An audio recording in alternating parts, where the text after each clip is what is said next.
yang terdiri dari dekomposisi yang dihasilkan oleh fosil tumbuh-tumbuhan dan hewan. Senyawa yang terkandung dalam minyak bumi adalah minyak bumi sebagian besar 90% sampai 97% mengandung senyawa hidrokarbon.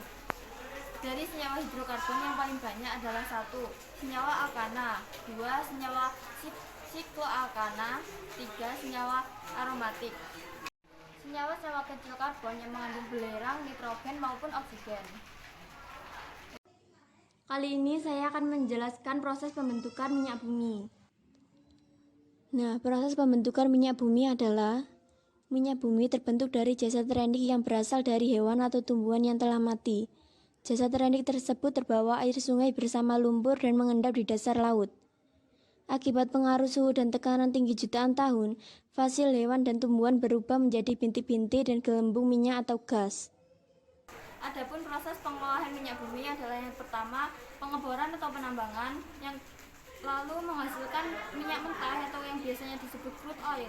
Nah, minyak mentah ini adalah cairan kental hitam yang diproses melalui kilang minyak. Kilang minyak ada 2 tahap. Yang pertama adalah destilasi bertingkat. Destilasi bertingkat adalah pemisahan berdasarkan perbedaan titik didih yang dibedakan menjadi 5 fraksi. Yang pertama adalah fraksi LPG, yang kedua nafta, yang ketiga kerosin, yang keempat solar, yang kelima adalah residu.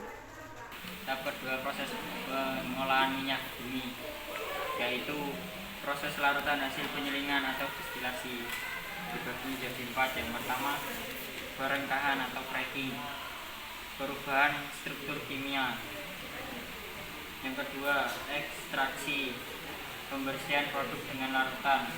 Yang ketiga, kristalisasi, pemisahan produk-produk melalui perbedaan titik cairnya. Yang keempat, treating, pembersihan dari kontaminasi. Dampak positif dan negatif dari minyak bumi. Dampak positif: 1. Sebagai bahan bakar kendaraan bermotor. 2. Digunakan untuk pembuatan jalan raya. 3. Digunakan untuk pembuatan polimer. Dampak negatif: menyebabkan pemanasan global. 2. Menyebabkan gangguan pernapasan. 3. Menyebabkan krisis jika terjadi kelebihan produksi minyak.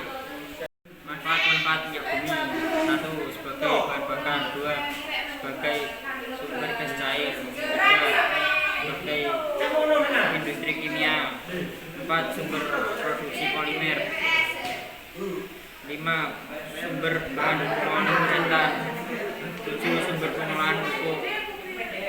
8. Produk keperluan dapur.